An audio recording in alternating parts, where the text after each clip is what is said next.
hardware. You know, things like wood, steel, marble, gloves, bottles. See, everything. Like I had this incredible kind of absorbance of everything. You take it in, then you transform it in a way, you know. And I usually construct them, overly construct them sometimes. That's been my more of a, let's say, detrimental. No, it's not detrimental, but I like to finish things. Okay? Overload them? I like to finish things. See, for example, sometimes, you know, sometimes it's better there's sort of a, you stop there unfinished. For example, Cezanne, you know, Cezanne painting the bathers that's in the Philadelphia Museum. It's never finished. It comes to a point, you know, in a corner, and he left it unfinished. And this unfinished thing, he discovered cubism from this painting. You know, he started doing it with geometry. When the other artists saw this thing, said, my God, this is not an unfinished painting. This is cubism, and that's where they get the ideas like Picasso and the artists later, even because this unfinished kind of a idea this man had. You see, I have the tendency to finish everything because I like the back, you know. I like the bottom, I like the side, I like the whole thing to go in and complete. And this is the first time I lived those bottles loose. They usually either tied them together or they wired them together, or this is tied so people can't touch it. You know, they're there. But now I like the idea of people to participate. Not everybody. I mean, they think the danger of that is that I don't want it to be like a toy. I mean, my sculpture is not a toy. This is a message about something, you know. Okay? See, that's the fallacy of touching things. People take in the idea of the movement of the glove, and they forget the whole thing. Or they take the bottle, you know, and make a gesture about drinking, and then they just put it back, or break it, or whatever. But I like the idea of that's tactical. I like the idea you want to do it. You see, also become very vulnerable. You see what I'm saying? The idea of danger to it, you see. Anyway, that's one way of seeing things, you know. But it's been a problem about materials, you know. For example, material things. We have. I mean, the positions that you take is, well, there's so much stuff in the world. Why do you want to overdo it? Why do you want to put? There's so much materials in the world. A language is so much sophisticated, so much easier. What do you want to make those objects? See? You see what I'm talking about? That's been sometimes the problem. Something in the world already that exists, you know. What do you want to do anything with it? You see, that's the conceptual artists think about it, you know. See, they say, well, it should be, you know, you see it on the wall, the message is there, you know, even if you put a screen on the wall or numbers or letters or whatever, then it's the end of it. When it's over, it's over. It doesn't exist, you know, unless you want to make that, you want to represent it again. You see what I'm talking about? This is that's a very traditional way of working. Now, my approach. Those installations in New York years back. Oh, I did. Kind of in a conceptual framework. Very. My work, it's always been a conceptual thing, but it's always been with materials. But not language-based. No language-based. It's always materials. Oh my gosh! I mean, anti-Vietnam War. You know that they're doing a book about it. What we're doing here, you know, in this country while the soldiers were fighting back. You know, what were we doing? We're very active here. We weren't fighting with a gun. We were fighting the whole ideology of this terrible thing that was happening. You know, I mean, I remember me and my students who used to go out and we used to boil rice in the street with a big, and we used to put the rice in plastic tubes, and we used to put soldiers inside the rice, little plastic soldiers, you know, fighting, and we used to hang it up like a killing thing, you know, this rice, because the rice has some kind of reference to the Orient, right? And the soldiers inside this plastic tube. This was an expression, an anti-war expression. That's what we used to do. We used to do a lot of things like... Where were you during the war years? I was in Philadelphia. I remember I used to construct bamboo coffins or bamboo shapes. And I remember Dale used to blow glass inside. And the bamboo would burn. Of course, the coffin would burn. You know, the hot glass would break this thing out. This was the idea. The bamboo also be associated with the Orient. Those were gestured references, you know, and we were very, very, very active, you know, during that time. But the work doesn't exist anymore. The only thing that exists is the slide. and butchering. I did stuff with traps and butcher blocks and real violent things. I'm not into the violence. I was trying to show some violent tools.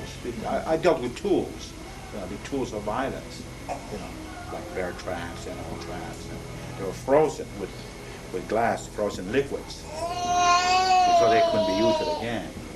The idea. So that's the thing I was dealing with during that time. But so they were, but they always with materials. This is I started this last year. See, this is pieces I did last year. I did them a year and a half ago, and then I just and I left them unfinished. I was totally unfinished. This is wasn't finished. I put them together. I tried to keep a little bit of the culture from last year, but they're continuation of last year. The new work I did this year that's different than this. How does that feel, turning back to a pieces you started last year? Feel funny. I was very hard for me to get going. I had a hard time to get the whole thing started. Yeah. That wasn't so easy. It's hard to go back to certain things. So you can't go home again. I mean, that's what I was starting. So this was a transition to this, okay? But also last year. These are also. I did this first, okay? Then I started this type of sensibility, this type of work here, this too. And then I let them go. I waited until I come back. So I tried to finish this. It's very hard to go back, right? To the work, because I'm changing. See, I'm changing. You change. Everybody changes. I hope so. Right. You can't be that specific. Right. I just pick up a lot of what. I'm not that sentimental about anything. I don't want to overdo it with craft either. Another tendency too. My tendency is to overwork them, and to overbuild in this case. And I'm trying to get away from the idea of overbuilding, overpainting them, over embellish the materials. Okay. Now there's another tendency even harder, like real craft, real perfect, like the craft tradition, really well made. Becomes so obvious, so obsessive. You see, I want to get away from that idea too. You see, so I'm not that precious. Like example, a purist would never use this wood. They would use maybe precious wood, and they would emphasize the wood. And see, I don't care about that. I don't care what this is made out of. Galvanized steel, and this is cheap wood. I don't care. It doesn't have to be precious.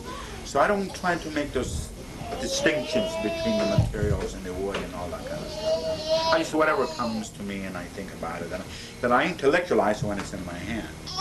I put it together, and I always try to make a contrast.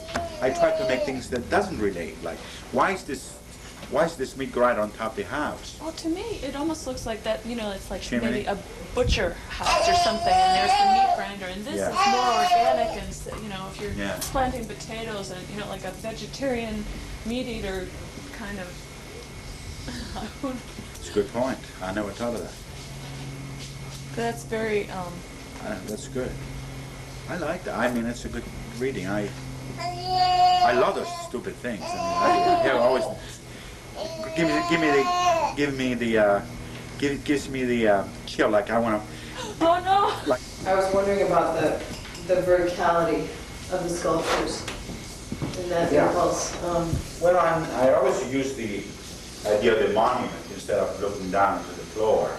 I never really look. I'm not about floors. I'm not about looking down. I always look up and monumentality, confrontation. Looking down, you step on it. So there's no confrontation. You see it, you step on it, you read it, or you do whatever you have to do, and then you go on. See, exactly. So I never dealt with that kind of things. I always had to do with tradition of big monuments. That's why I love to go up. And it doesn't satisfy me by just looking down. I don't know if it's humble gesture, I don't know what it is, but it's not what I'm all about. I I like to have something in front, an object that you confront yourself with, and also with the idea of monumentality. You have to stop and look at it instead of just go by. Stepping on it. See what I mean? So that's why I don't do the floor so much. I mean. And figure like. too, of course, has been a big part of that verticality. The figure's been there. Yeah, it's the human thing, you know. Yeah. I'm dealing with scale. figurative, the scale, the more the monumental, that's it, the idea of totemic, total, than the floor space. Although the floor space is there, you know. Rocks stay flat, well, they need the floor to stay flat. And the figure, you talked about moving away from it. Yeah, I'm trying to get away from the idea of the figure, you know, it's getting over, you know, I like the objects better, I like the idea of using things that we make, instead of, I do like the figure, now I have always reference to the figure, but I like the things that we make, we use, you know. Things we, sometimes the violence of things, you know, everything is what we use, it can also be very violent, you know, like car, for example, it's also the use can also be a violent weapon. Right. So that's why I like those hand tools, because they're touched by hand, with human hand. Machinery, not. And a concept of time that we can relate to really on a personal level. Yeah, I never thought about that time thing. The time thing is a very interesting thing, but I could never correlate because it's so difficult, you know. It's so difficult to deal with that. It's difficult to, I like the idea of stopping time or reversing time, like go back. Metaphorically, you can do that, you know. You can reverse your time, you go back, referring to my childhood, you know, and stuff. But it's okay. It's a tool like I use, but it's not the basic tool, you know. You can always refer to childhood things or lost childhood or good childhood. My childhood was not very good childhood. I was brought up during the war. It was not really terrible childhood that I had. You know. But It must have been amazing to come to this country. It's amazing, At the age that you were at that time. yeah. It was the War, domestic war, age. it was a war days. But you know, to do with transplantation, you know. Even for him it would be a dramatic kind of drastic thing. Like taking a tree, you take one place and put it somewhere else, you know. And the older it gets, the worse it gets. It's hard to take roots, right? I mean, much easier for him now because his mother went along with him and his father. So even at the same time, it was very difficult for him too, in a way. You know, some people never get used to it. Some people never recuperate from that kind of. But you adapt to certain things, you know, the snow and the mountains, the Book of the Mormons, living in a tent, the infinite spaces, and I was referring back to all these things, you know. Well, he was at USC. Years ago. No, I was there years and years ago when Roger DeRoche was dean there. I was at the University of Utah, not Logan. But You know, can you talk about color? I'm not sure how to approach the subject, but I'd just like to hear you speak about color. Yeah, it's a problem. Color is a difficult thing to use, you know. It's,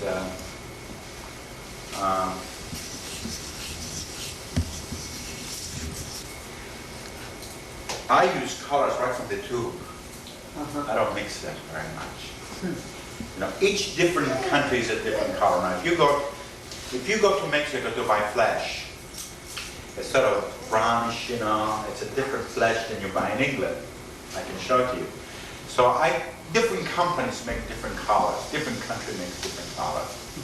Okay, for example, Naples yellow, which I love so much. Naples yellow is a color that comes from the volcano, come down, you know, so it's soft white, a little bit of yellow. And each company makes different Naples yellow.